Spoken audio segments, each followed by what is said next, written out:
All right, good afternoon, everybody. It's now 4 p.m. This meeting, the Grand Rapids Civilian Appeals Board, is now called to order.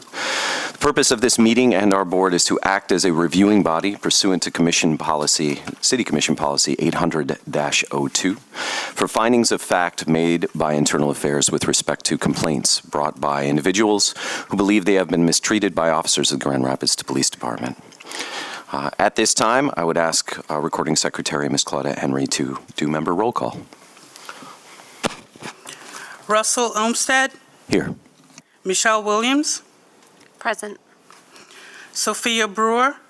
Present. Reginald Howard. Present. Jason Osborne. Present. Matthew Smith. Present. Dean Pacific. Present. Jordan Cross. Jordan Cross is a new member to the board and is not available to make it today, but they have not gone through all of the training and at any rate, and would not be able to deliberate on some of the proceedings that will be before us today. So they're excused for today. Thank you very much. On the agenda, that brings us to the approval of the meeting minutes from 6/21/23. First of all, are there any discussions, anything that need to be changed, or any issues with the meeting minutes? All right. Seeing none, is there a motion for approval of the minutes? So moved. All right. We'll take a vote. Just those in favor say yay. Yay. Yay. Those against? None. Motion carries. That brings us to our board liaison report.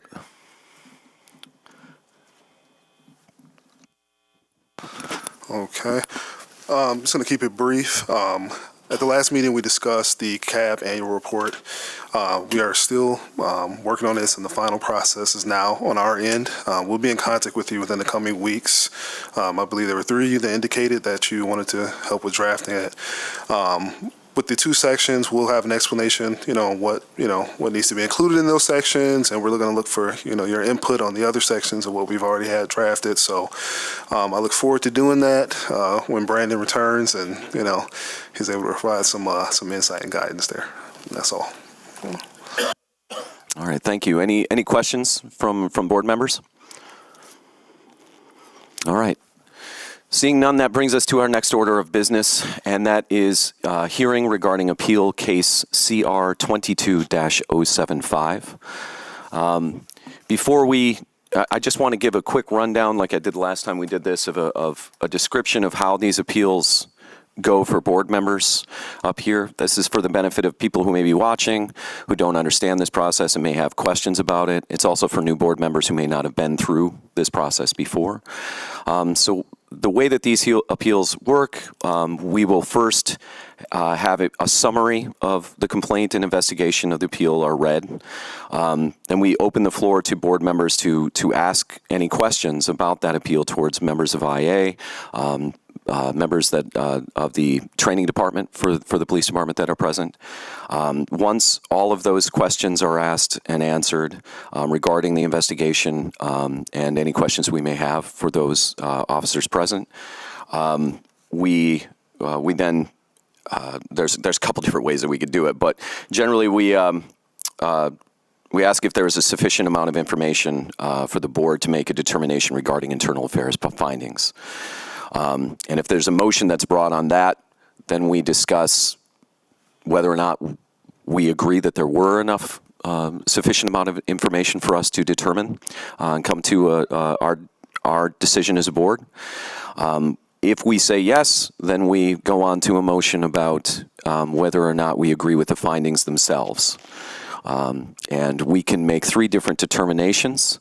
We can determine whether we affirm or agree with IA's findings.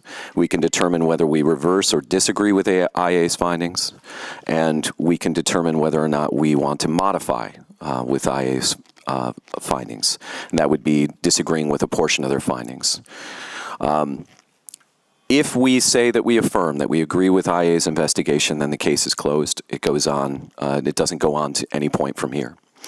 If we decide that we want to reverse or disagree with the IA's findings, or if we want to modify, then we have to justify the reasoning behind the board's vote on that. And we would have to do that in writing. And also, at any point during the hearing, if members needed to be able to view more video or anything like that, we can go into a closed session if needed to be able to review video at that time. All right? Any questions at all about the procedure or process? All right. All right, thank you. And with that, I would ask that we have a reading of the summary of the complaint of the investigation on the appeal, CR 22-075. Thank you, Mr. Chairperson. The matter before the board today is complaint CR 22-075. The complaint was filed with GRPD's Internal Affairs Unit on November 28, 2022. So this is something that would be included in that 2022 annual report. The matter was investigated and a complaint disposition report was generated on February 16, 2022, signed off by Sergeant Joe Daly. And this matter was later appealed by the complainant, Ms. Melissa Bahina. I apologize if I'm pronouncing that incorrectly, on March 16, 2023. Notably, CR 22-075 involved allegations of unreasonable force against Officers Sean DeWint and Tyler Garnsey, as well as allegations of discourtesy against Officer Kyle Wilson, Officer Sean DeWint, and Officer Tyler Garnsey. The events giving rise to this complaint occurred on September 5, 2022, during the complainant's arrest. On the night of the complained of acts, Officer Wilson and Officer Garnsey, operating as a two-person unit, were dispatched to the mobile gas station located at 415 South Division Avenue in response to multiple people engaged in a physical altercation. Responding officers were advised that the complainant, who had been suspected of a prior hit and run that evening, was one of the individuals involved in the scuffle. Upon arrival, Officers Garnsey and Wilson, accompanied by Officer DeWint and Sergeant Tim Hornstra, made contact with the complainant, who appeared to be intoxicated. Officers Garnsey and Wilson began to question the complainant about what events led up to the physical altercation and the car accident that had occurred earlier that evening. The complainant responded to the officers' inquiries by asking if they had any evidence of her crashing a vehicle at all. While still being questioned by Officers Garnsey and Wilson, the complainant attempted to walk away. At this point in time, Sergeant Tim Hornstra advised Officer Garnsey to detain the complainant and secure her in handcuffs. While escorting the complainant to their patrol vehicle, the complainant turned and spat in the face of Officer Garnsey. After attempting to spit on Officer Garnsey a second time, Officer Garnsey braced the complainant's head against the exterior of their patrol vehicle with his left hand to prevent her from spitting on him a third time. Officer DeWint also placed his right hand in front of the complainant's mouth at this time and then quickly removed it to open the back door of the patrol vehicle. During this time, the complainant attempted to kick Officers Garnsey and Officer DeWint, both of whom were actively trying to place her in restraints and secure them through the handcuffs double locking feature. As Officer Garnsey and Officer DeWint began escorting the complainant to the back of their police cruiser, the complainant lunged at Officer Garnsey and bit his left first knuckle. The officers wrestled with the complainant, who refused to get in the back of the cruiser. And after finally securing the complainant in their police cruiser, Sergeant Hornstra observed the complainant banging her head against the interior of the police cruiser. The complainant bashed her head to the point of drawing blood, at which point Sergeant Hornstra requested that the other officers intervene and that she be transported to St. Mary's Hospital for medical treatment. While transporting the complainant to St. Mary's Hospital, the complainant and Officer Wilson, the officers began arguing, at which point in time Officer Wilson can be heard calling the complainant a racist and asking the complainant if she was in fact a racist. Later on, Officer Garnsey can be heard telling the complainant that if her kids grow up to be like her, they won't be much. Once at St. Mary's, the complainant is administered medical aid and later transported to the Kent County Correctional Facility for lodging. Stemming from this incident, the complainant alleged that the officers knew that she was intoxicated and were trying to antagonize her during her arrest. She further alleged that the officers used excessive force when they pulled her hair. This matter was investigated by the Internal Affairs Unit specifically Sergeant Joe Daly and Lieutenant Jana Forner, who watched body cameras of Sergeant Hornstra, Officer Garnsey, Officer Wilson, and Officer DeWint. They also reviewed the in-car video for the night of the incident and conducted interviews for the aforementioned individuals. They also reviewed the associated incident reports. Ultimately, it was concluded that the allegation of unreasonable force against Officer Sean DeWint and Officer Tyler Garnsey was exonerated. The allegation of discourtesy against Officer Kyle Wilson and Officer Tyler Garnsey was sustained. And the allegation of discourtesy against Officer Sean DeWint was unfounded. And with that, I turn it over to the chairperson. Thank you very much.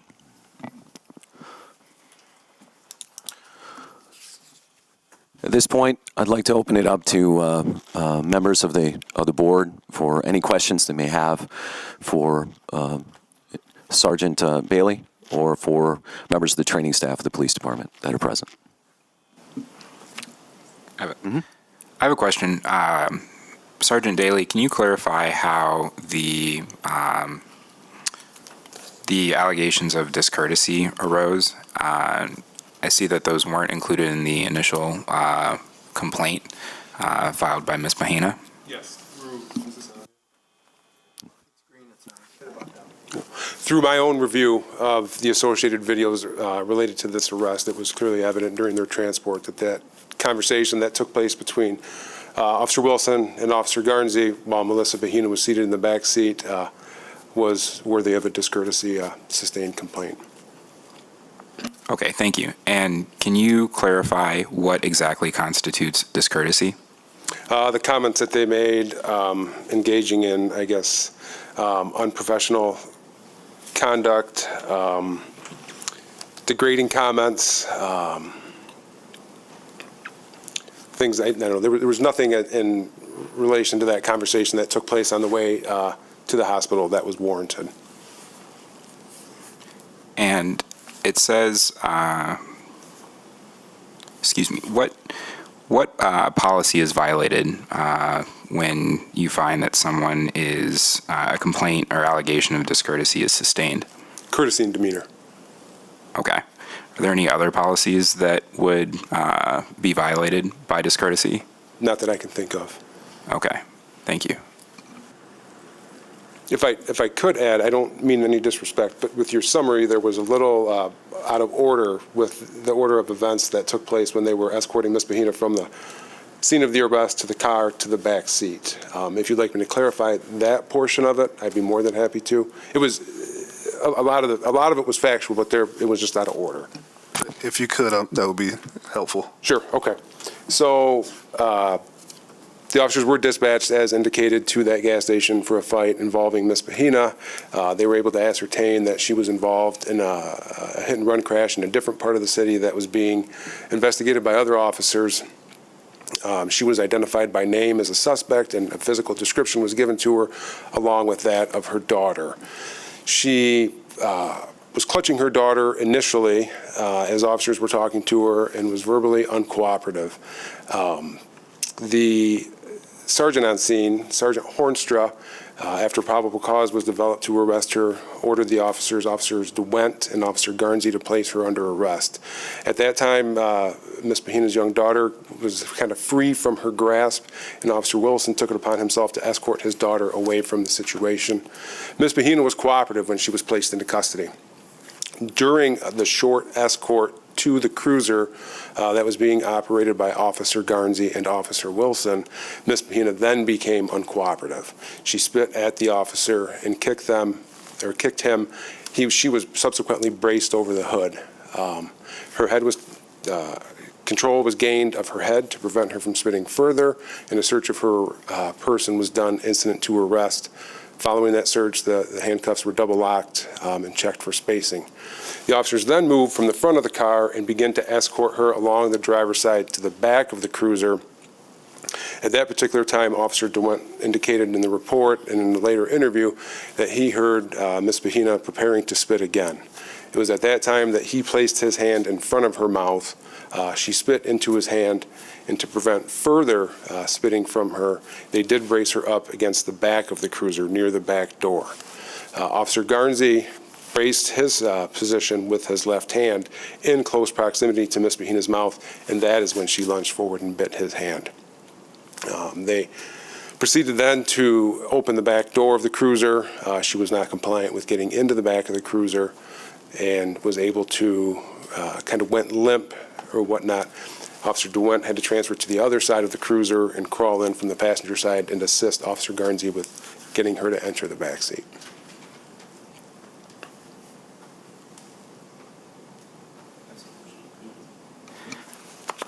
I want to go back to my line of my questions earlier. So you referred to the comments that I believe Officer Garnsey made while in the patrol car en route to St. Mary's, and said that qualified as discourtesy, correct? Yes. And just to clarify, some of those statements would be, if your kids grow up to be like you, they won't be much. Yes. Okay. I had the chance to review some of the body-worn camera footage, and prior to transportation to the hospital, there were some comments that were made that were not included in the complaint disposition report. I'm not sure whose body camera it was. I have the Axon number if that's relevant, but I just want to read a couple of comments and ask if those would also classify as discourtesy. Starting with a comment made by Officer Garnsey, and this was prior to the arrest, prior to the arrest upon initial contact. Sounds like you should be a little bit more of a responsible mother. With that, the context for that was when Officer Garnsey was talking to Melissa and when she pointed out that her daughter was cold. Would that comment classify as discourtesy? I think that's more of an emotional comment, Okay. given the human nature surrounding this incident. It's frank and it's blunt, but no, it does not rise to the level of discourtesy. Okay.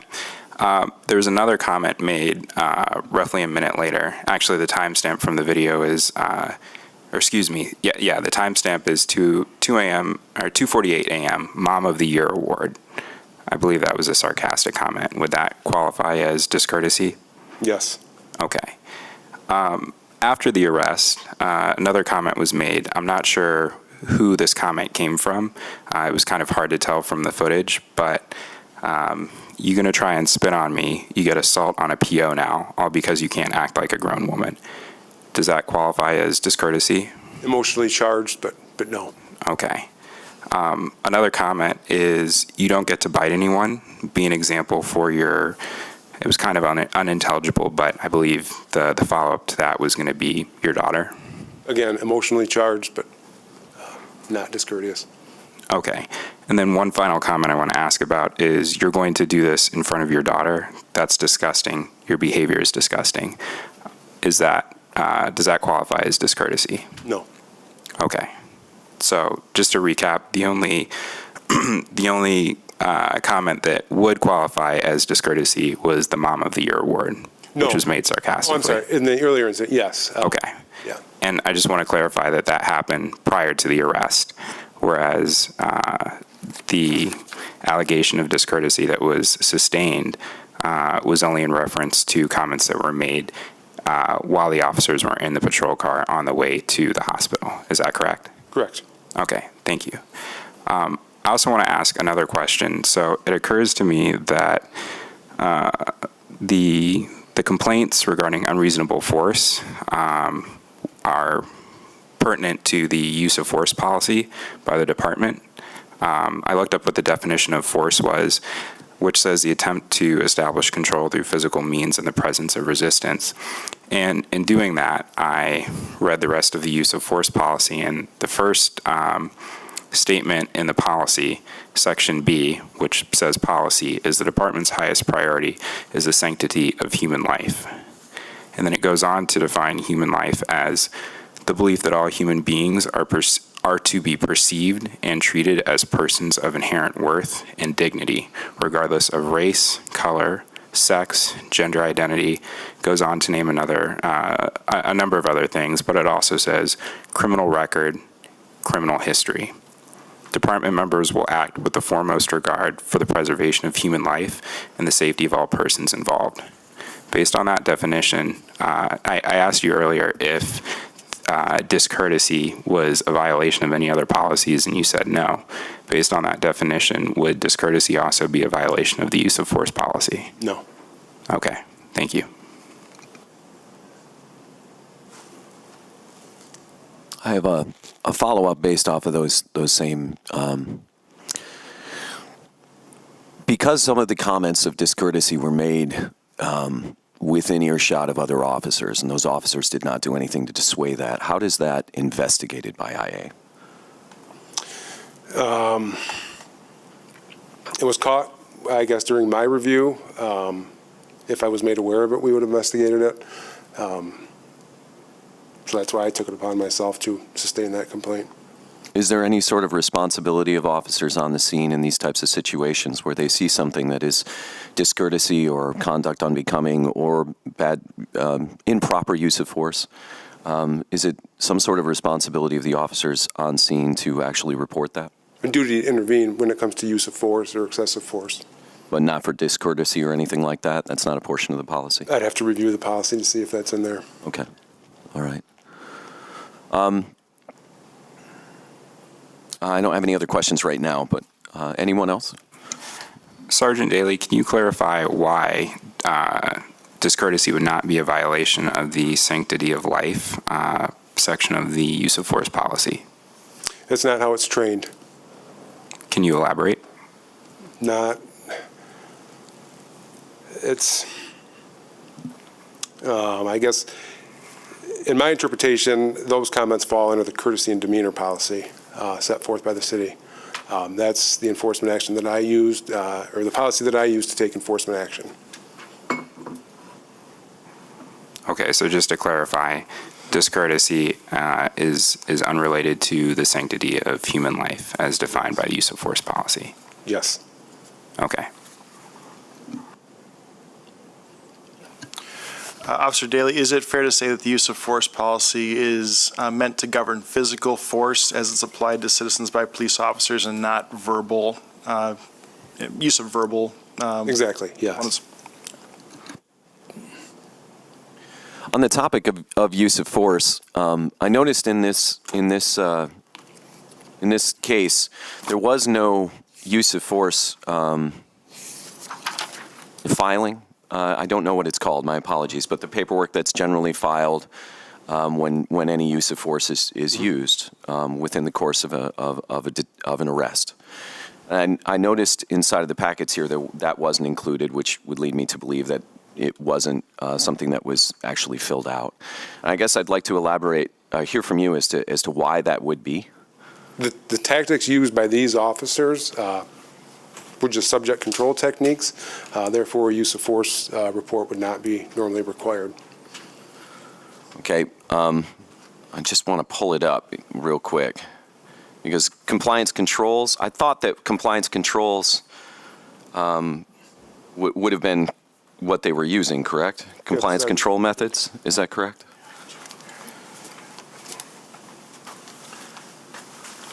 Good afternoon. afternoon. Captain Stiver from the Training Division. No, what you're explaining would be more like a joint lock or a pain compliance type technique where, holding somebody's head away from you so they're not spitting or biting you would not be. Now, if they had used some kind of a pain compliance and it actually affected a takedown, something like that would have generated a use force report. Okay. The reason for my confusion is because the soft, empty hand techniques for compliance control control primarily low levels of resistance. That's why I was wondering. Yeah, soft empty like, hand would be some type of a joint lock, a So- pressure point, those type of things. So when they're holding the complainant down on the hood of the car or moving her in there, none of those things would constitute it? No. Okay. It doesn't fall in that realm. And we rely heavily on our street supervisors. Okay. When they go to do, scene supervision, they can kind of clarify that. And if there's a question, we always defer to write a report. But yeah, this didn't rise to the level of a separate use of force report because it's covered clearly in their incident reports on their body camera. Okay. All right. Thank you. You're welcome. So I have a question. So the pulling of hair is not use of force? No, through my investigation, what I determined is that these officers did gain control of Melissa, or Miss Bahina's head to prevent her from spinning on them, but in doing so, that when they braced their head, they did have her hair in her grasp. Could you clarify the difference between that and using one's hair to pull a head in a certain direction? They had the hair or the head grabbed near the scalp. It wasn't like she had long hair. They didn't grab it at the end of the hair and use it to whip her around. They simply grabbed her head as they would a male subject or somebody with short hair, and her hair happened to wind up in their grasp.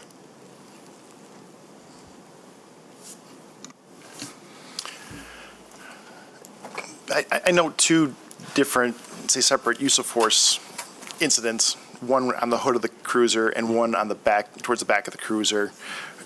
You just indicated that there was a grabbing of hair. Was that at one incident, one portion of that, or the other, or both? Both. Did you know that Ms. Bahina was wearing a hoodie during the altercation? I believe she was. Okay, and were you able to tell whether the grab was to the hood of that shirt or her hair or both? I know that in both the front and the back of the cruiser, her hair was grabbed. If her hoodie was grabbed, it was also inadvertently. Okay.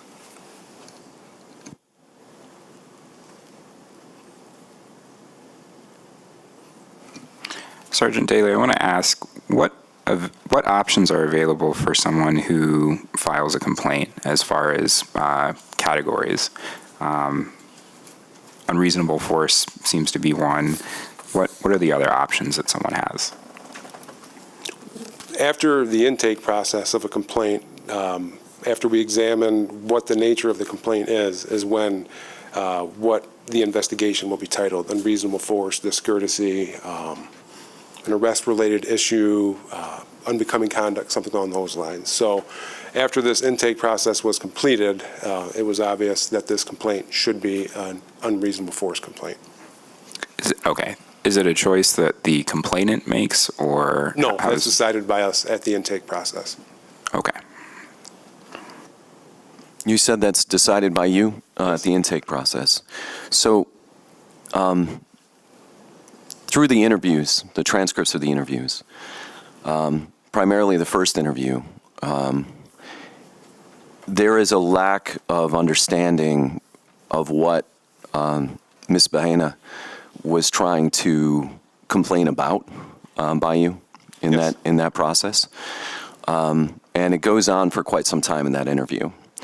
And you repeatedly ask Ms. Bahina what she would like to file a complaint about. Mm-hmm. In what category, what I think is what you're referencing. So if it's something that you would determine, I'm confused as to how it would be expected that the complainant in this situation, or any community member who does not know inside and out policy and procedure, would be expected to actually issue a complaint directly about certain categories. Well, that's what I was trying to indicate what it was that brought her to me.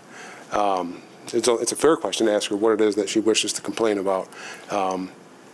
Through that conversation that her and I had, what's not pictured in these transcripts is her body language, demeanor that she was exhibiting, and the inability to narrow her down to a comment. I got the impression through that lengthy interview with her that either A, she had no recollection of her arrest and was making stuff up on the fly, but then there'd be later comments in our interview where it was indicated that she did have full recollection of her arrest.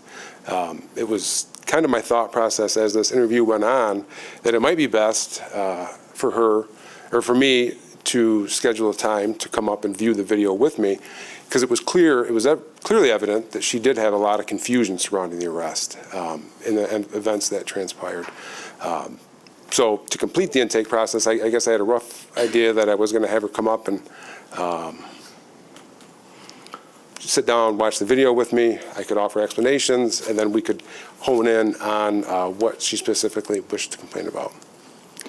And during that interview, that first interview, I understand it's difficult from the transcripts, or any transcript, I shouldn't say these in particular, but any transcript to be able to gain an understanding of context at times, because transcripts are written without, emotional signifiers, right? There's no exclamation points or anything like that inside of them. So it is just a transcript of the Word document of what was happening. However, in my reading of it, I struggle to follow your reasoning on her not sticking to what she would want to have investigated.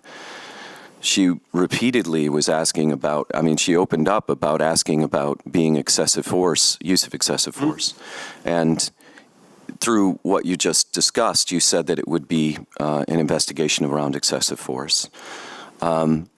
She kept on asking about excessive force in a couple of different instances, one with a hand covering her mouth in the first interview, as well as where she got her injuries in the vehicle. And her reasoning was that with her being handcuffed with her hands behind her back, that it wouldn't be possible for her to, as she said, I believe, scratch her face in that manner and describe these scratches being around the side temples of her head. And it was explained that she was banging her head on the interior of the vehicle, right? And from her initial interview, she did not agree with that description and was did not agree with that description of events and wanted it to be investigated.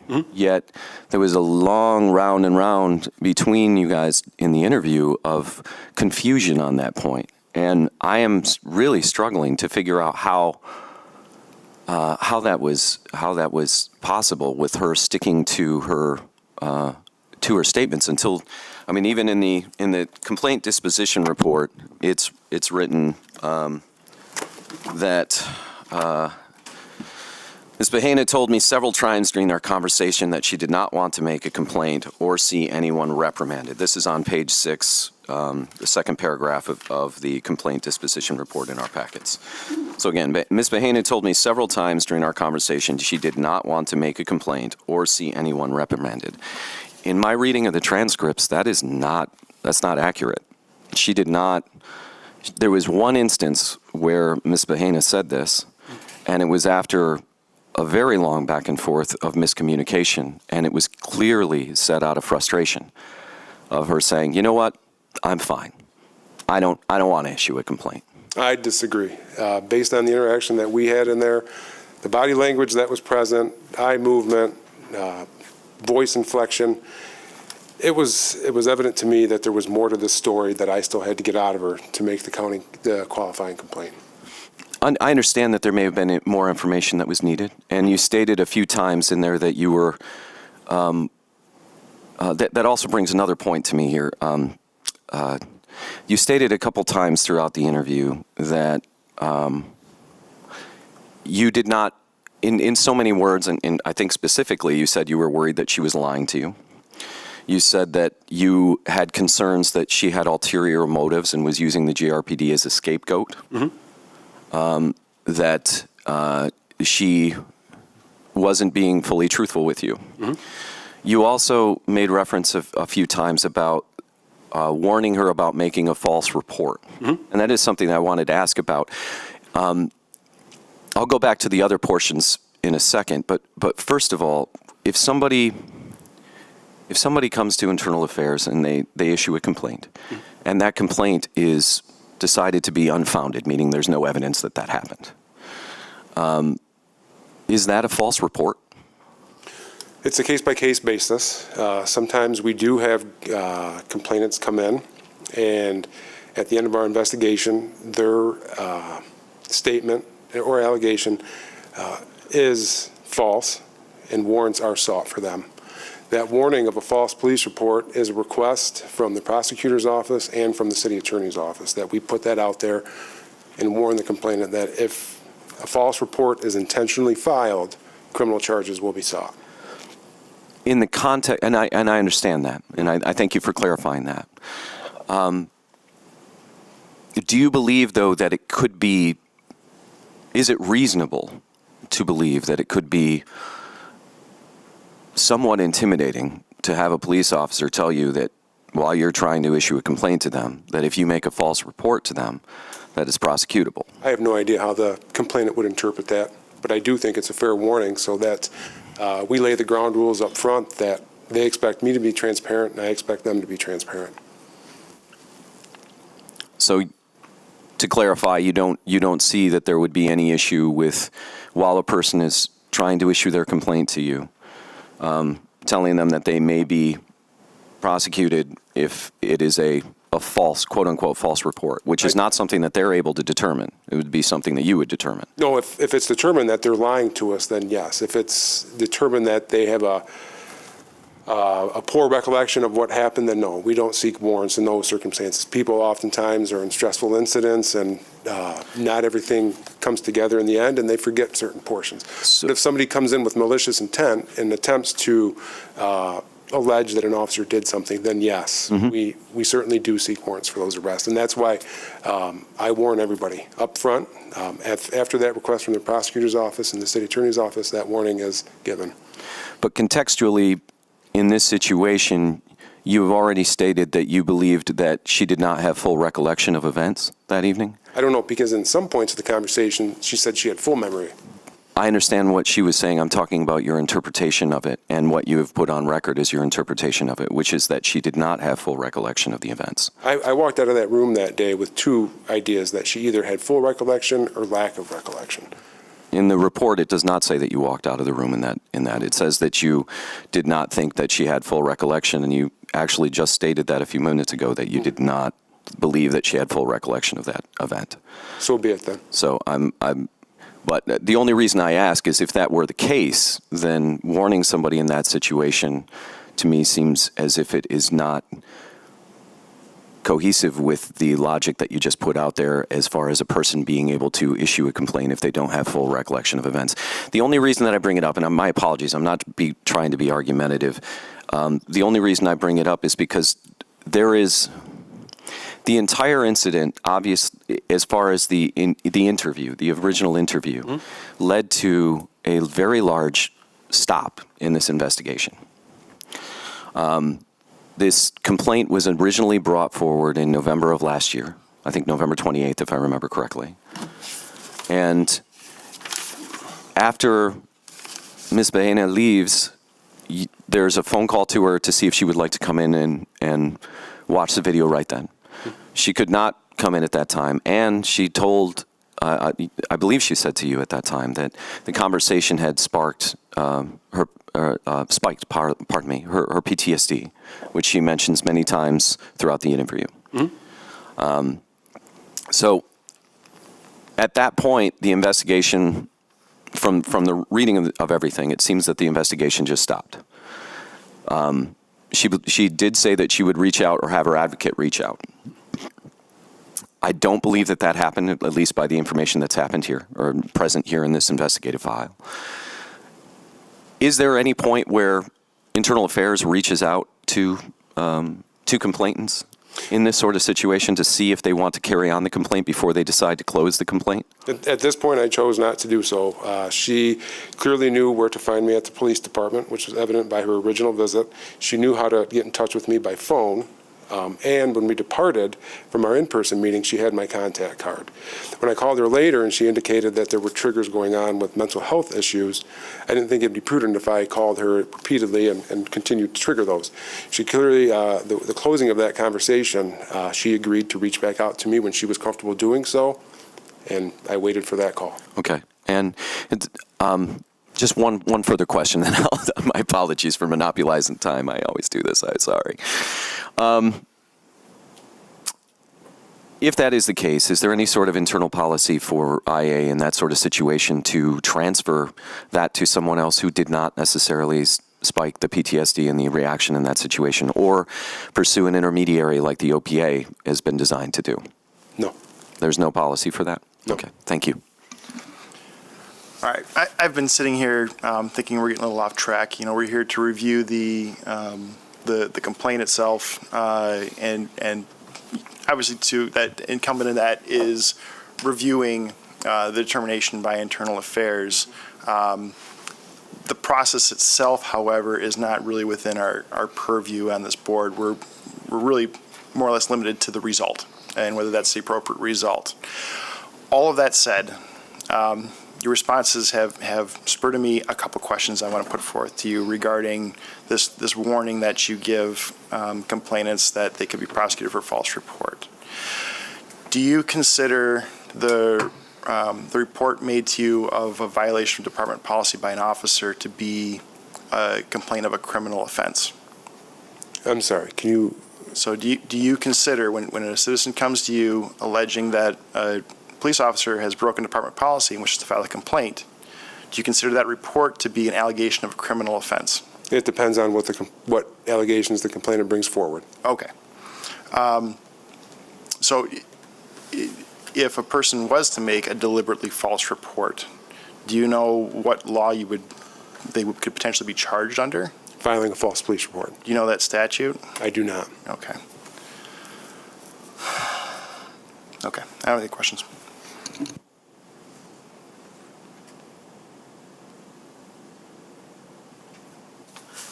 Like this. I want to circle back, I think, to the beginning of some of the other questions about whether or how you understood Ms. Bahena to be making a complaint of excessive force, at least in your initial discussions. And just to be clear, with respect to her statements related to her mouth being covered, did you in fact investigate that to see if it was a potential violation of the use of force policy? Yes. So following our conversation, the initial conversation, face-to-face conversation in the police department, I immediately went back up and watched that specific portion of Sean DeWent's video where her mouth was covered. I determined that he did nothing to obstruct her airway. He simply blocked spit from her mouth, removed his hand from in front of her mouth, and continued on with getting her to the back of the vehicle and ultimately into the cruiser. After seeing that and basing on or considering everything else that Ms. Bahena and I talked about, that's when I made the ultimate determination that it would be best to bring her in and watch this video together so she had a clear understanding of what took place that night. We could watch it together. I could offer explanations as it went on, and then she could point out issues that she had that we could move forward with an investigation on. And do I understand correctly, your finding on that allegation was not that it was unfounded, rather that it was exonerated? In other words, you confirmed what she said did occur, but it was warranted under policy. Is that yes. correct? So that is the issue here, is that not the issue. With the way that this unfolds, the allegations that Ms. Bahena has are not that far from what actually happened. Her hair was grabbed. Her head was taken control of. This was following acts of active aggression on behalf of her. Those officers acted in response to that. So that was, I guess, as a result of my findings, the officer's response to her act of aggression was reasonable. It did occur, and that's why the finding of exonerated came through.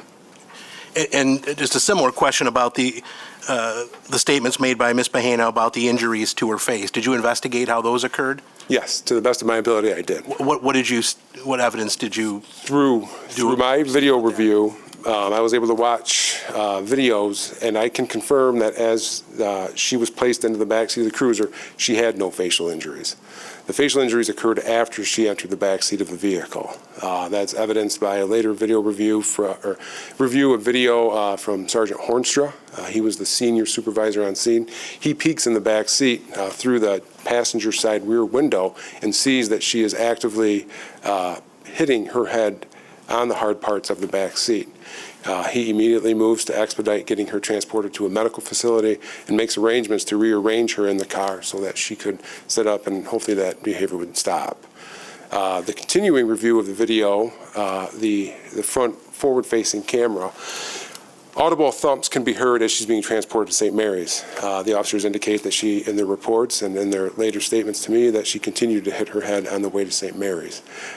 It was my belief, I confirmed, I guess, that she entered that back seat uninjured, and through interviews and review of the video, all the injuries that she sustained were self-inflicted.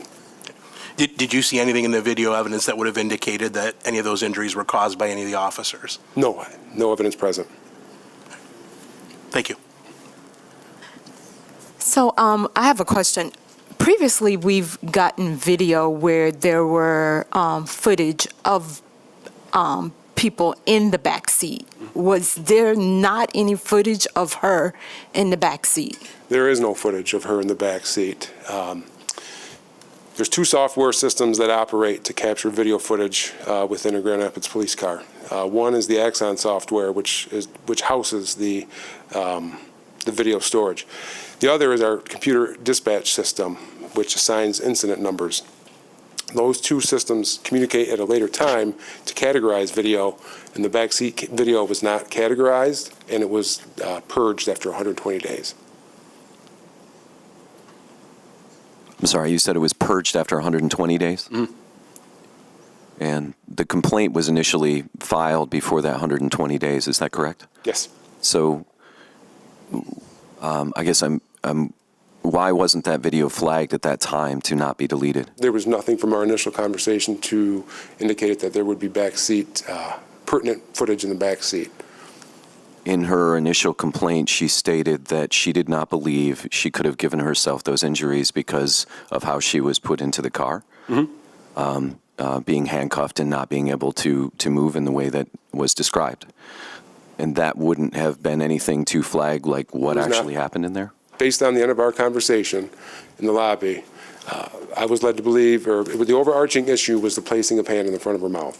That's what I reviewed, and that's when I offered her the opportunity to come in and watch video with me. After the delay with her reaching out to me, that video automatically purged itself, and So, but the complaint had been filed at that point, correct? not entirely, no.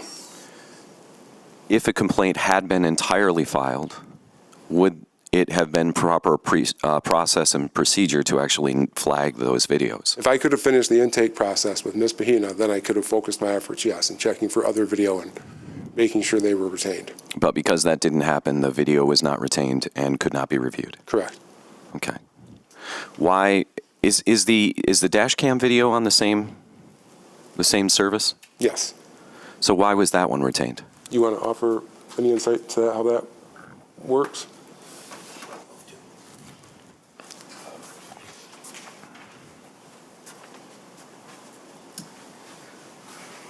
Hello, Lieutenant Meade. Hello. Now assigned to the Sports Services Division, so we handle the IT portion. Most of you recognize me from working in IA. So what happens is the retention, and this is an ongoing issue that we're trying to fix, but what happens is when the CAD system populates a number for the officers, it will eventually communicate to the Axon system and categorize that. There's several issues that happen. Either A, they draw a second number and that second number won't populate.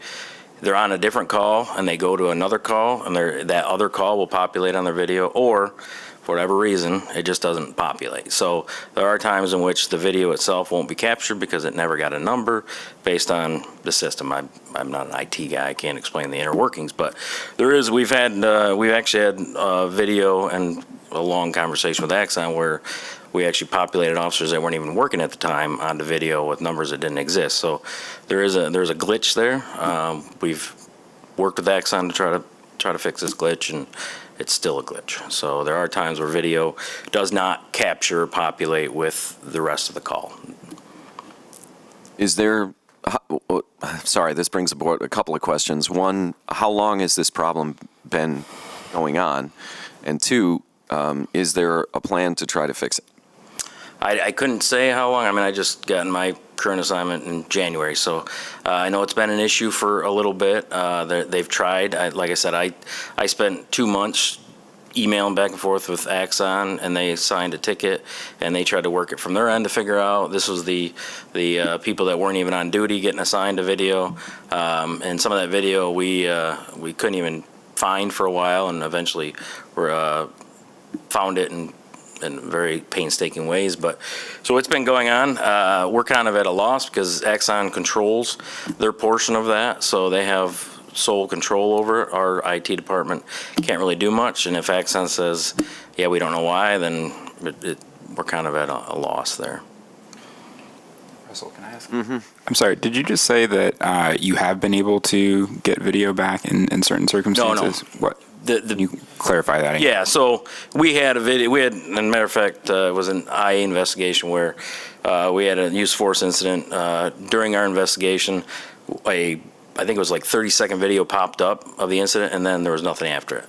And we confirmed that the officers' videos were rolling. What had happened was that 30 seconds populated with the correct incident, and then for whatever reason, the video transferred over to people that weren't even on duty at the time or assigned in.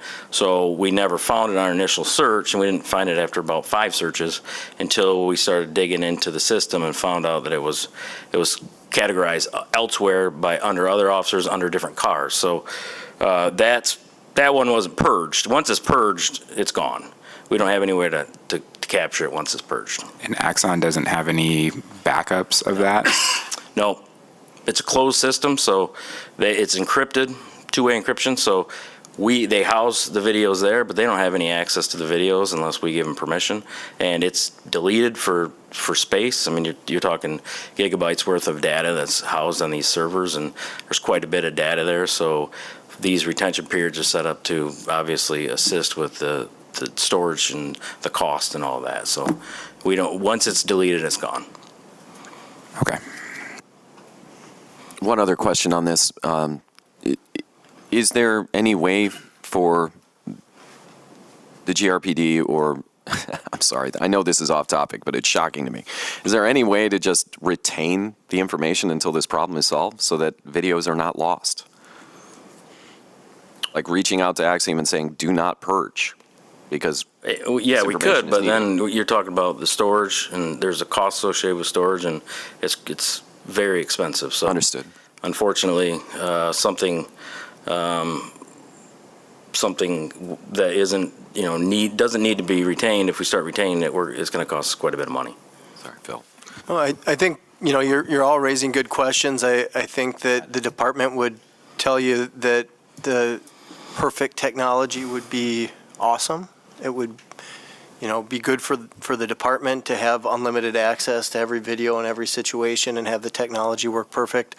What I can commit to is, I know Axon has been at use of force trainings, and they're pretty willing to come in and help anyone that needs to understand this technology because of what your role is within the city, why it works almost all of the time, and how they troubleshoot technology issues. And, I think that these questions are very good ones, and for a future training, it might be beneficial to have Axon in to talk about some of the imperfections, give us a little technology overview of body cameras and how things are categorized. I think one thing to keep in mind, they're categorized initially, if I'm not mistaken, based on the criminal investigation.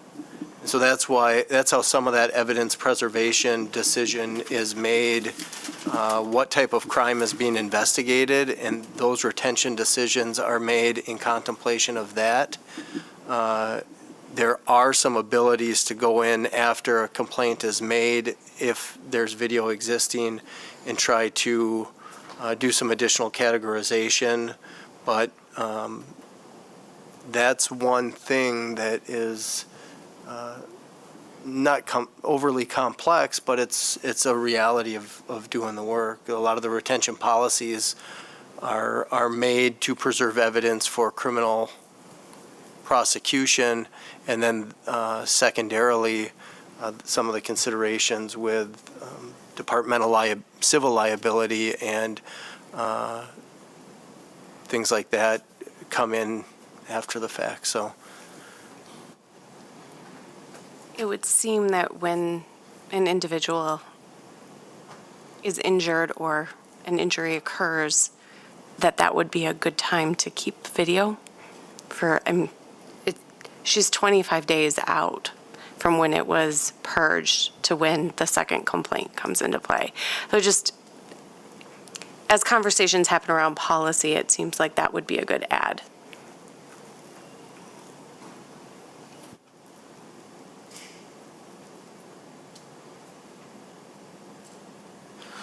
Thank you. Yeah. I do have one other question regarding the video for you, Sergeant Daly. in the complaint disposition report, there was, a portion of what I'm going to ask has already been answered by the discussion that we just had. But in the complaint disposition report, there's the in-car video that was reviewed that we've talked about.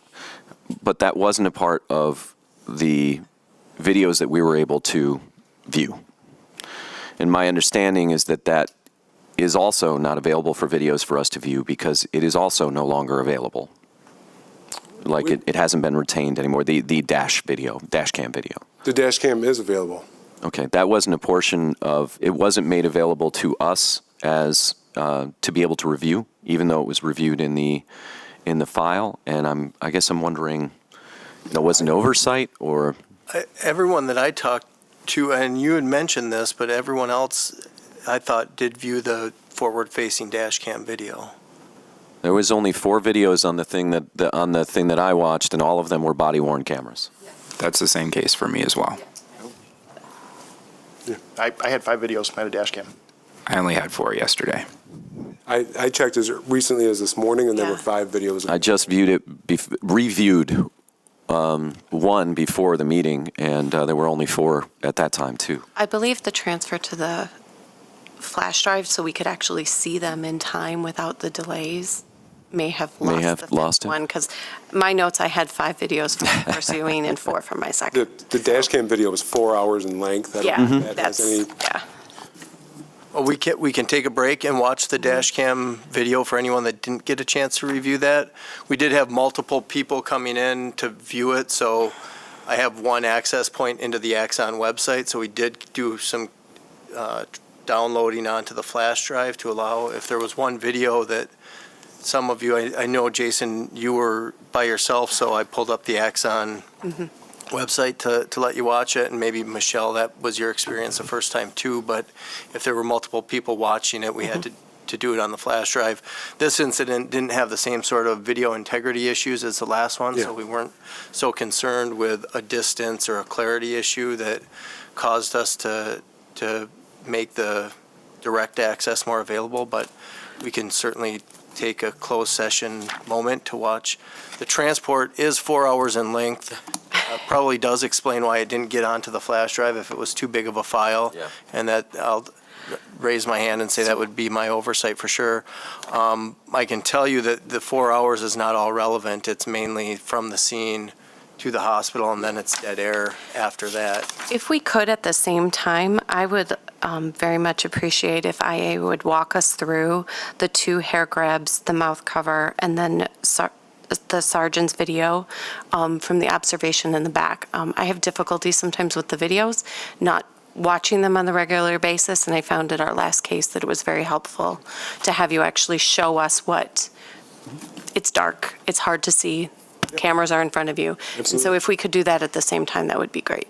And I think that's a great idea. I would also like to add that I would like to review that as well, because like the dash cam video is not as much of a concern for me in this situation as it is for the back seat cam that is not available.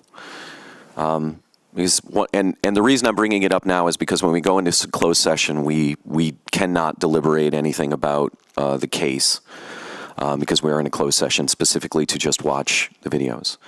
So I just want to bring it up now as far as the reason that I would very much like to see that backseat video is because the scratches that are described and the injuries that Ms. Bahena received,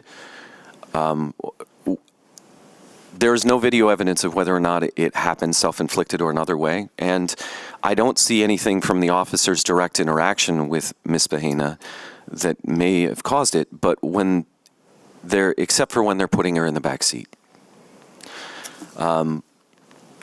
So correct me if I'm wrong, Sergeant Daly, I believe the backseat video camera starts when the officers are leaving the scene.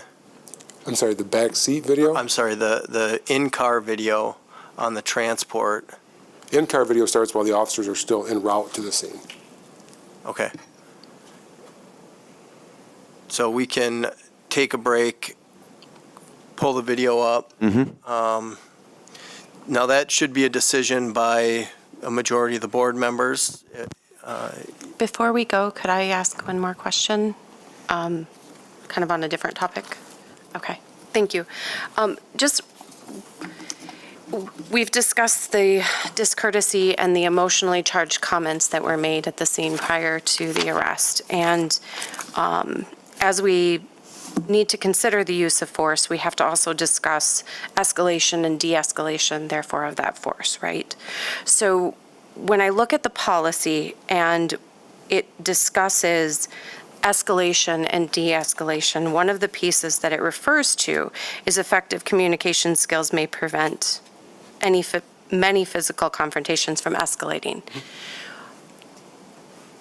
What role does the emotionally charged comments play in escalation of what occurs next in this particular case?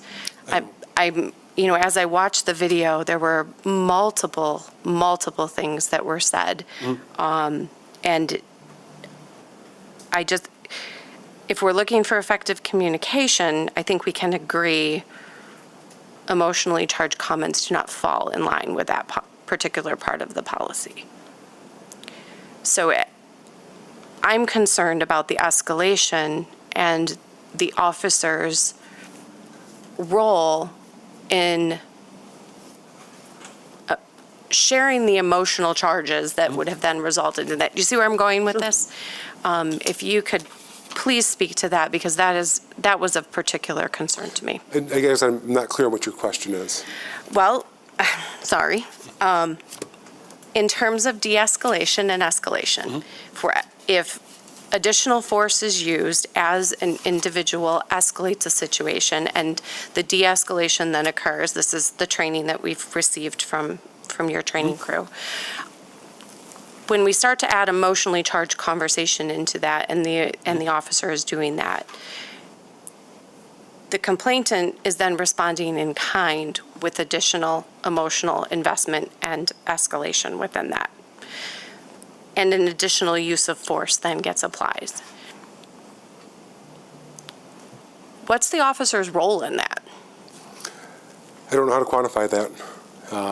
My interpretation from watching the video was that she was cooperatively taken into custody. Those emotionally charged comments made, I guess, prior to that somewhere. She was handcuffed, yes, compliantly. During the walk back to the car, I don't recall if there were any comments made during that. And then... There were. Which comments were those? Thank you, please. During the arrest, Mom of the Year award, 2:48 a.m. A few seconds later, you're going to try and spit on me. You get assault on a PO, all because you can't act like a grown woman and be an example for your daughter. And that was after she had spit on the officers. So Mom of the Year award comment was not. That was made before. And so was the comment, sounds like you should be a little bit more responsible of a mother. And that was well before she was placed into custody. Is that accurate? Yes. And I just want to point out that 1 you minute agreed and earlier that the 30 mom... seconds before. Okay. The Mom of the Year award comment, you did acknowledge that that would be classified as discourtesy. The other comments were emotional. What was the language you used? Emotionally charged. Thank you.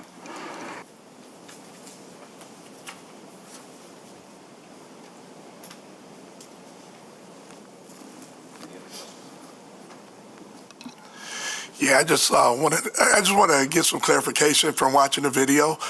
And why was it the woman officer was the one to do the search? Do you guys have a policy against men searching women? Or because from what I do, I could have taken that a different way, because it seemed like when he forced his hands in her pocket, it could have came back to something else as far as touching. Sure. But the woman, I kept watching the video, and the woman officer was right there.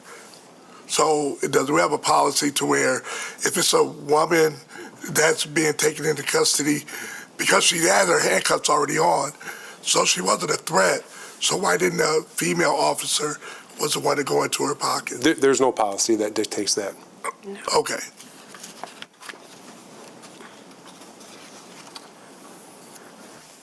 Any other questions? Yeah.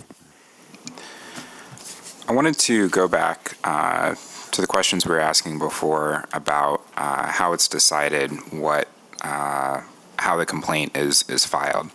And specifically, I want to ask in the original complaint on January 30th, there's a line that says, in the police reports, it states that I bit Officer Kyle Wilson on his left knuckle. I do not see that in the footage. I'm curious how that was dealt with as the allegations that came out of the complaint. What was done with that statement? So I'm sorry, in the email that she sent me on January 30th? Yes. It's titled Written Complaint from Baena in the Complaint Disposition Report. Yes. And through my review of the footage, you can see where the officer is bit. I'm sorry, say that again. Through the video footage that I conducted, you can see the portion where the officer is bit. I did not see that. And I think it's worth pointing out, I don't think Melissa saw that either. Yeah, I agree. It's probably hard to see, especially and I don't know what kind of software you're using to view it, but yes, there's two portions of the video where you can see that. Okay. Is it possible for that to be pointed out to us when we do the review? Okay, I would like to see that, please. Thank you. There's one other question though that I have before we put it to at least for myself, before we see if anyone else has any questions regarding the videos before we possibly make a motion to go view them. Like I was saying earlier, as far as the injuries that were sustained in the body-worn cameras in the video, one of the things that I would like to review, because it doesn't seem that it was even examined in any way through the investigation, when the complainant is I don't want to say when the complainant is dropped into the back seat of the vehicle, she's dropped twice, face down, I should say, more accurately, into the vehicle. First time landing in between kind of the car seat and the back seat and the front seat, sorry. And then she's picked up and she's dropped again onto the back seat. And from the body-worn camera from the other side, you can see that she is dropped right where her face is in the crease between the seat and the back seat, right in the area where there are seatbelt buckles. And then she is pushed and dragged across the seat with her face still looking in towards those seatbelt buckles. And this is why my concern about not being able to see any sort of interior video. Because there is no view of her face at that time. There is no view of her face until you get to the hospital from that moment on. And it would be useful to be able to come to a determination on whether or not, well, I guess that begs the question of if the injuries were sustained from being dropped on a face, any detainee, any person who is detained or arrested, dropped on their face inside of a squad car, would that constitute a excessive use of force? No. It would not? No. Could you explain why?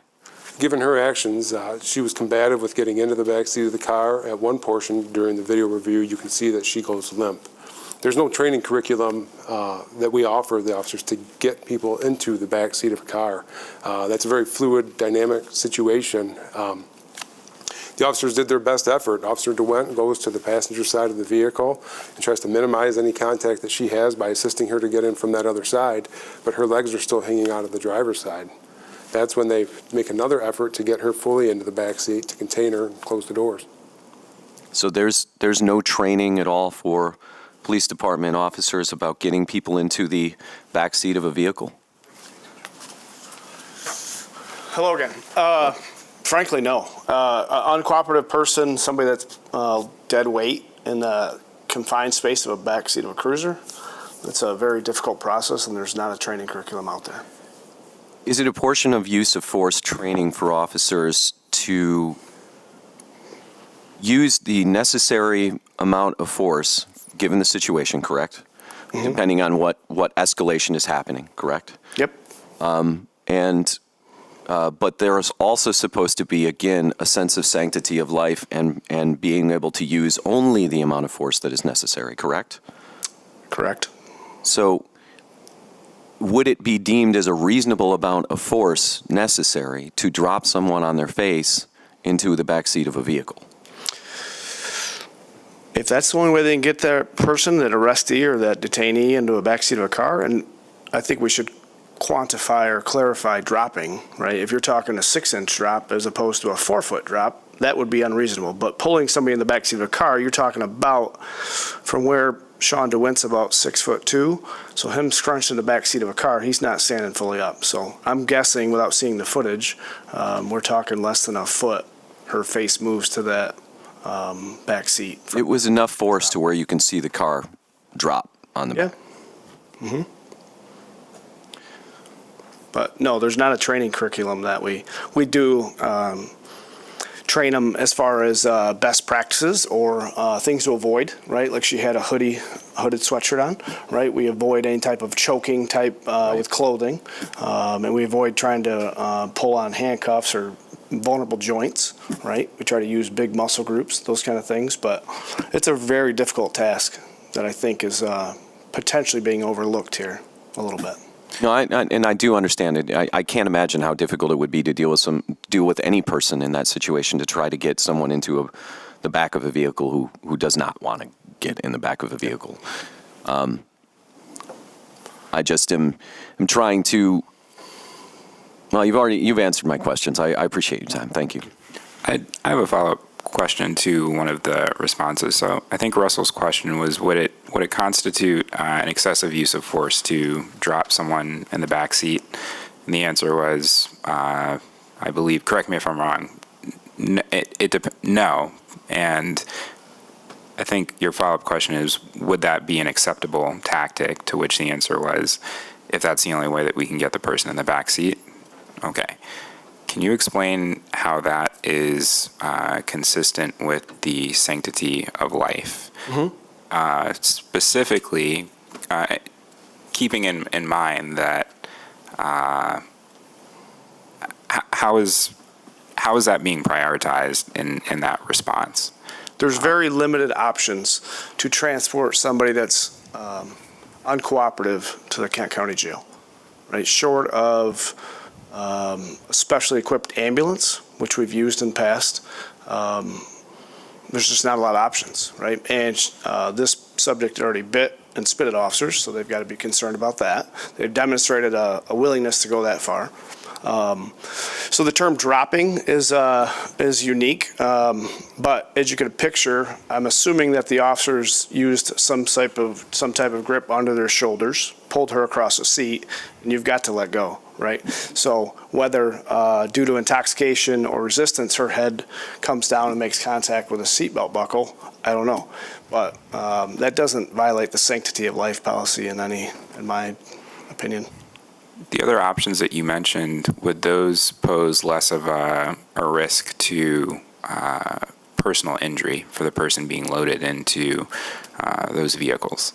The times that we've used something like that is usually for somebody that, due to size, right, a very large individual. And the likelihood of having that available option at that time of night is slim to none. But given that those options are used for larger people, is it safe to assume there'd be more space? Correct. For that person? There's a limited amount of space in the back seat of our cruisers. So Sure. if somebody's obese, extremely tall, Mm-hmm. right, we've got to come up with different means. But that's only if that option is viably available. So. Are you aware of whether or not the officers tried to leverage other options? I'm not. Okay. And We've also got to look at the practicality of using those options on a regular basis, right? Like 5,000 arrests a year, that would be a very huge strain on any type of system like that. So at that time of night, I forget the exact time, it was well after midnight, I believe. That may not even have been an option. So the sergeants, like I talked about, the scene supervision, we rely very heavily on them. So when Sergeant Hornstra recognizes she's striking her head against the back seat, which happens frequently with arrestees that are intoxicated or upset or whatever the case may be, we make the best determination to render aid. So the fact that they immediately leave to go to the hospital kind of shows that, to your point, the sanctity of life, as opposed to, they didn't delay for 10 minutes or do whatever, or have to use any other use of force to restrain her. The reason I asked about the availability of other options, and thank you for elaborating, is it seems like in what you elaborated, in what you just explained, that the priority was for expediency, not the sanctity of life. I don't read anything in the policy that talks about considering resources or looking at the statistics of how many people are arrested and comparing that, applying that to the context of the situation. So I'm just having trouble understanding how that's consistent with this policy. I'm sorry, I'm not following your line of question there. Could you run that one again?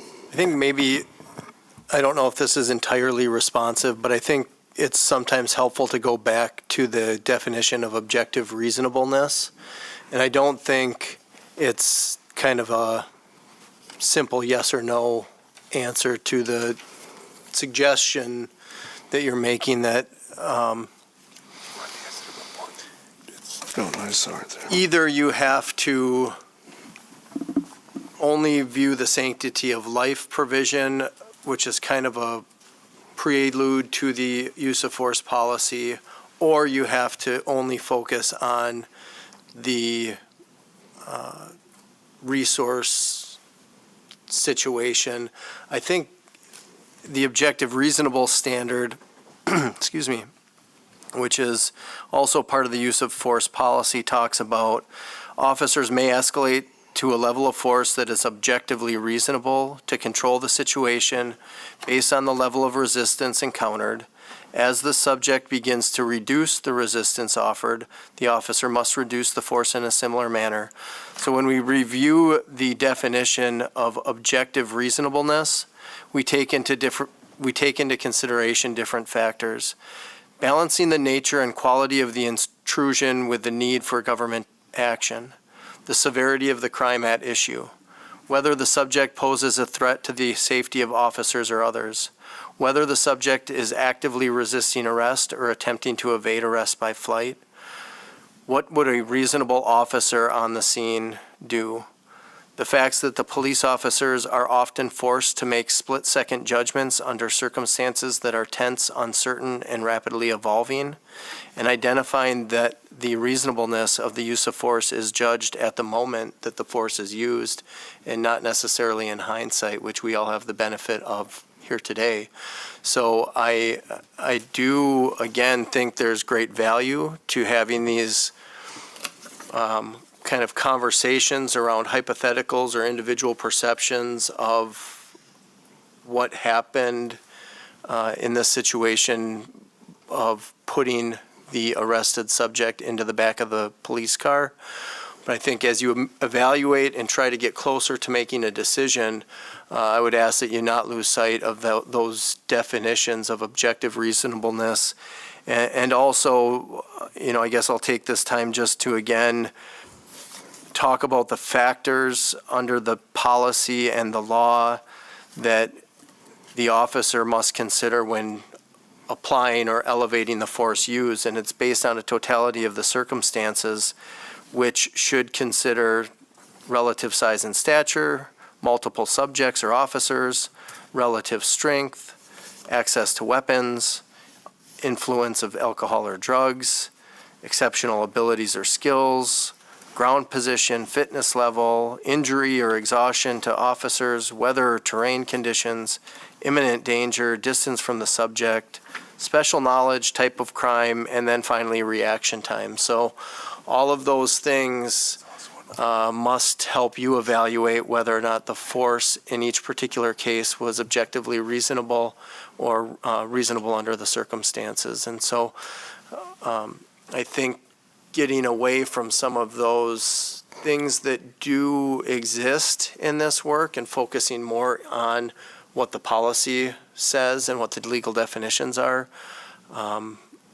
can be helpful, especially as we go to watch the videos, just for everyone to kind of reflect back on those things. I'd like to move that we go to closed session to view the videos. Is there a second? Second. The purpose, I guess we don't need, do we have to do a? we should do a voice vote. It should be a roll call vote. And the purpose that the minutes should reflect is that the video has statutory exempt material contained in it that would be impermissible to play in public.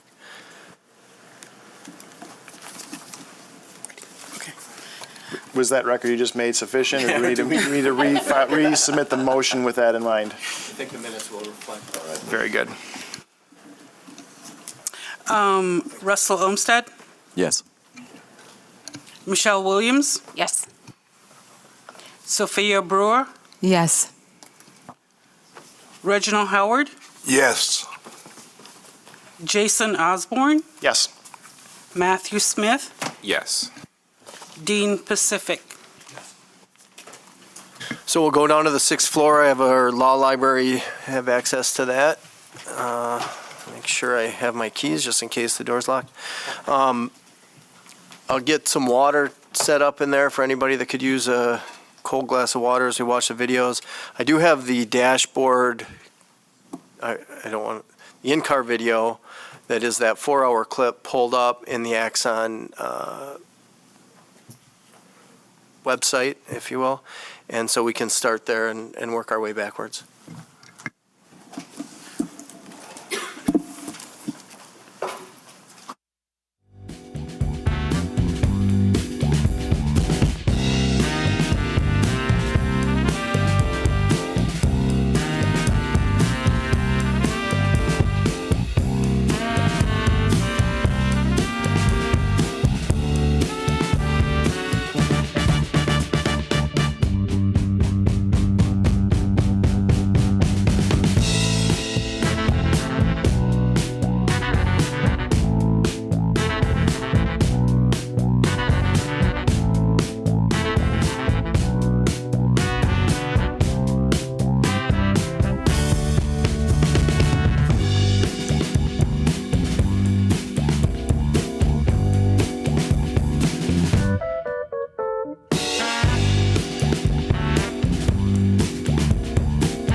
present.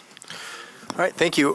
One thing to mention, and I don't know that this is a major consideration, the provision of the use of force policy, as we were talking through the life sanctity provision, it dawns on me that that addition is relatively new to 2023.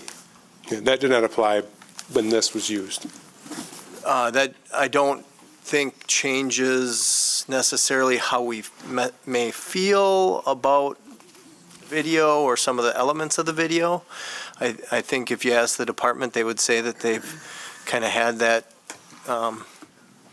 sentiment throughout time, but that particular language was not added to the use of force policy until more recently.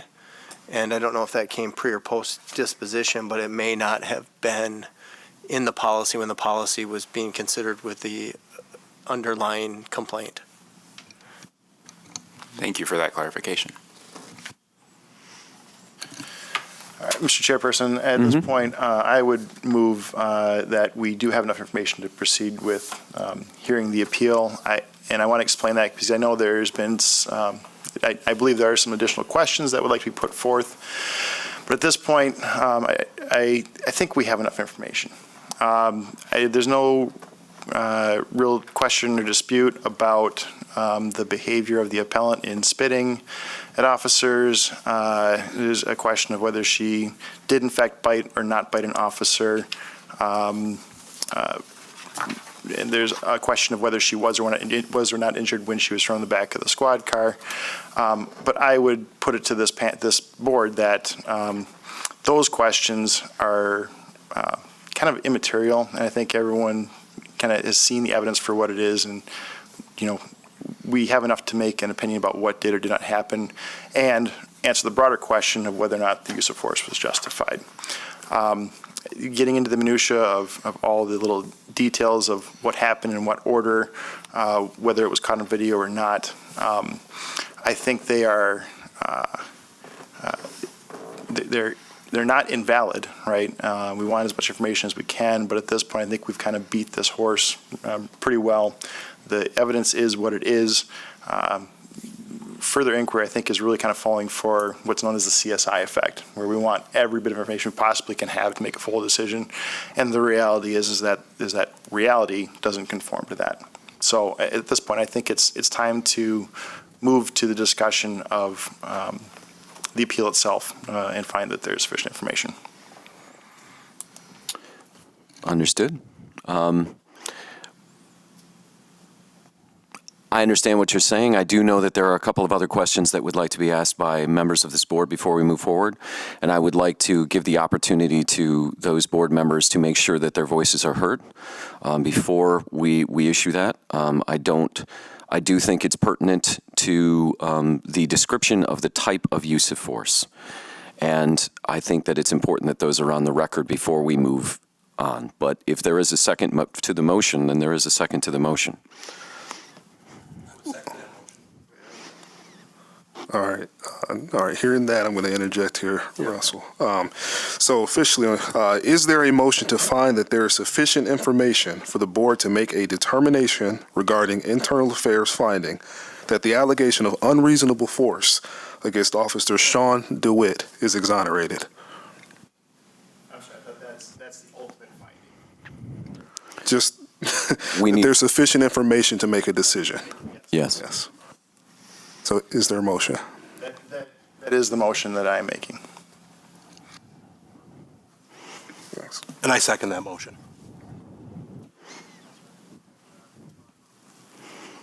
All right, so the motion has been seconded. It comes to a vote. Can we have a voice vote on this? All right, we got to jump to question two. What's that? We got to jump to question. I was waiting for the questions before we get to this. It's okay. So parliamentary procedure, we have a motion, it's been seconded. There can be a discussion on that motion, but the chair should call for a vote if there's no My discussion apologies. on that motion. Well, then let's have a discussion on the motion. My apologies for my confusion on that. Discussion on the motion is open for board members. I'll start by saying that The finding I'll reiterate, the finding is that the officer, the allegation of unreasonable force against Officer DeWent and Garnsey is exonerated, meaning that the complaint of actions did occur, but were justified and lawful. And I don't think we have sufficient clarity on what the complaint of actions were. I think Ms. Bahena has made allegations, and those are clear, but the specific actions that were taken into consideration for this disposition by Sergeant Daly are not. And I would like that to be clarified and put on the record before we make a decision. It's my personal opinion. Thank you. Did you have something there? That's a good point. You would move likely into the discussion around the information that you've received. So if there is important information that you want to make part of your record before moving into this board should vote that motion down and readdress it once you feel like you've exhausted all of the inquiries. At this point, I would say that the information's in the record. We have the reports. We've had a lot of discussion up to this point. I think we can go back and forth and ask questions in different ways. But at this point, I really want to have a discussion about this material before we reach the decision. But at this point, I think we have the facts together, at least as best as they're going to be clarified with what's been presented to us. I guess I would just add the reason for why I think this question needs to be asked, or this clarification needs to be made, is because as Sergeant Daly was explaining the process of how this complaint disposition report comes to be, the complainant comes in and presents their side of the story, and it's up to the officer who's doing the investigation to essentially disposition that properly. They have an analysis that they have to do. They have to determine whether the complainant is being truthful, and if there's sufficient evidence there to move forward. And so if the complainant says that A happened, and in the minds of the officer who's evaluating this complaint, they're focused on B, I think that should be made clear. And I'm not sure that is clear in the disposition report. I mentioned this earlier, though, and I understand your concern, and I share it, right? I think there's some procedural questions, but ultimately this board isn't charged with reviewing the procedure.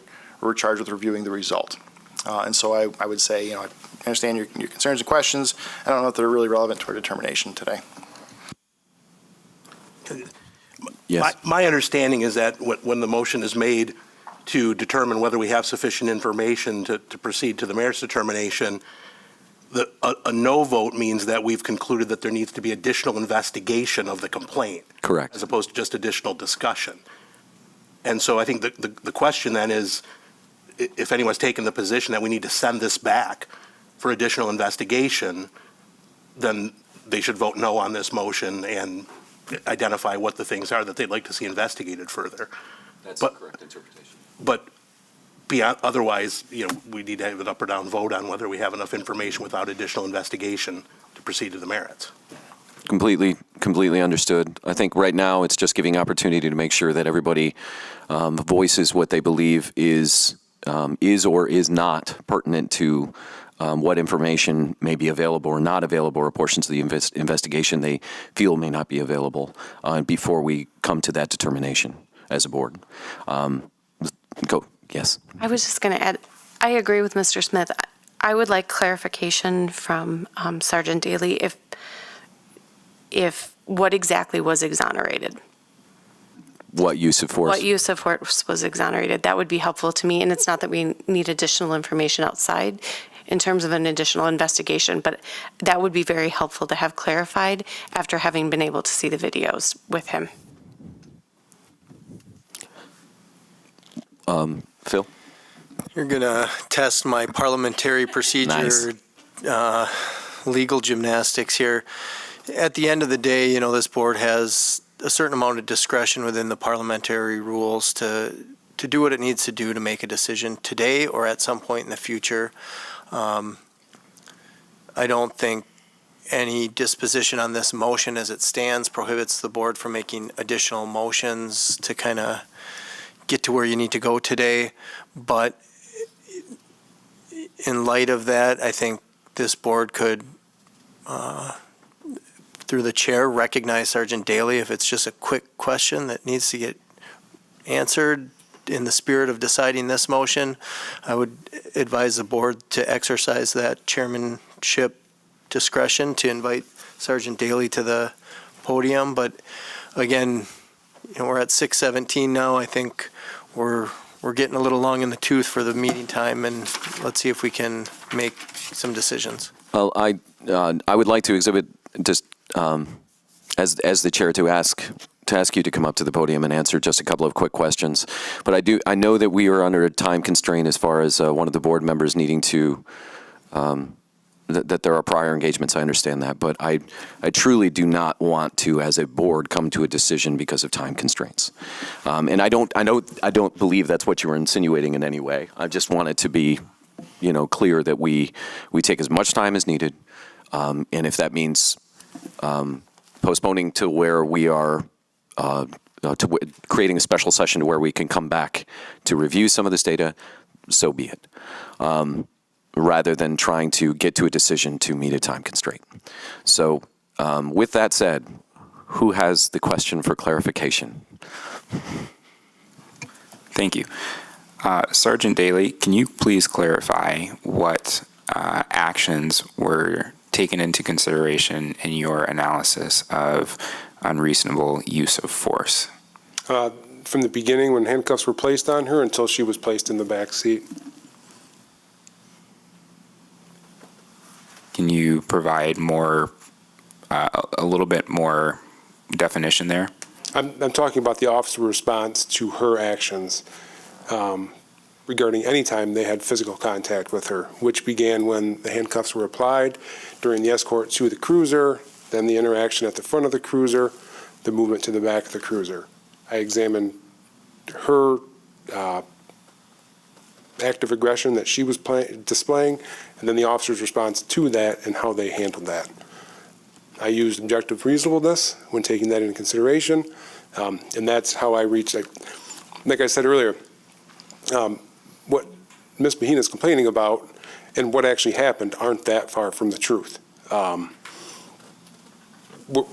not discounting what she said. What I'm saying is that based on the actions exhibited by her, the officer's responses are exonerated. And to clarify, that use of force, again, pertains to, you said, any physical contact after the handcuffs were placed on? Even when the handcuffs were placed on. Okay. All right. Thank you. Any other clarification needed for this motion? I have one quick clarification, and then that is it on my part. I know before in the use of force, we were talking about the reasonableness of the reasonableness of how the complainant was put into the back of the car out of consideration of the totality of the circumstances, safety of officers, and the complainant's actions in that situation. I am wondering, though, if you could elaborate why a few minutes later it was deemed reasonable and safe to enter the vehicle and sit the complainant up when it wasn't deemed reasonable a few moments earlier. It was clearly audible that her demeanor drastically changed. Officers made contact with her through a safe location, described to her what they were going to do. She agreed to comply with that, and then they initiated that action. Thank you. Any other questions? All right. Thank you very much. I believe I'll close the discussion portion of this and call it to a vote then. And the vote is on. Let me read the motion language again, if I can find it. The motion is to find that there is sufficient information for the board to make a determination regarding internal affairs finding that the allegation of unreasonable force against Officer Sean Duent is exonerated. I think that should include Officer Garnsey as well. correct? Yes. Or are we doing separate? No, we should combine them. You're absolutely correct. Okay. So we'll combine the two motions in here if that's possible. I'd like to keep them separate, right, because we're dealing with separate actors here. Yep, so. Okay. Sure each account is separate, right? So the first motion will be for Officer Sean DeWitt. Russell Olmsted, Yes. Michelle Williams, Yes. Sophia Brewer, No. Reginald Howard, Yes. Jason Osborne, Yes. Matthew Smith, Yes. Dean Pacific. Yes. Okay. Motion carries. Is there a motion to affirm the internal affairs finding that the allegation of unreasonable force against Officer Sean DeWitt is exonerated? The motion that was heard was whether or not there was sufficient evidence to make a determination. This one is, yeah. The motion to affirm that he would be exonerated. So moved. I would caution against having this motion heard at this time. I would like to make the motion as to finding there's sufficient evidence for the other officer, and then have a discussion about it combined. We can do the motion separately, but I think we need to have a discussion about this before we make that determination. I concur if that's reasonable. I think that would be the most efficient and best way to go about it. So, I hate to be a stickler. Parliamentary procedure would require the chair to see if there's a second or support to that motion. If there is not, that motion would die for a lack of support, and you could go on to make a secondary motion. And that would be perfectly appropriate, no problem. There could be I think after the support was received, there could be a friendly amendment, but you're really changing the entire motion. So if this board would like to ask the question about sufficient evidence to the other officer first, I would suggest that the board let this motion die for lack of support at this time. So is Hearing no second. there a second? All right, hearing no second, then the motion dies. Is there a separate motion? A motion to, If someone has that language. Is there okay. Is there a motion to find that there is sufficient information for the board to make a determination regarding internal affairs finding that the allegation of unreasonable force against Officer Tyler Garnsey is exonerated? Second. Okay. Is there a motion to affirm internal affairs finding that the allegation of unreasonable force against Officer Tyler Garnsey is exonerated? No, we actually have to vote on the first, yes. Russell Olmsted, No. Michelle Williams, Yes. Sophia Brewer, No. Reginald Howard, Yes. Jason Osborne, Yes. Matthew Smith, Yes. Dean Pacific. Yes. Now the second half. Okay. Is there a motion to affirm internal affairs finding that the allegation of unreasonable force against Officer Tyler Garnsey is exonerated? I do not have that motion, and I'd like to have some discussion about this before we make that motion. Yes, agreed. And with that being said, before we move to that, I think we do need to consider the time constraints of board members that may not be able to be here, and whether or not we want to, as a board, decide that we come back under special session to pick this up, to where we can have that discussion and put the amount of time that we need to into it, or excuse that board member from this deliberation and carry on with the quorum that we have. And that is a motion I'd like to make. I would move that we adjourn this, and have a special session scheduled so that all members can participate. That's my motion. Second. All right. Motion is on the floor for a vote. Russell Olmsted, No.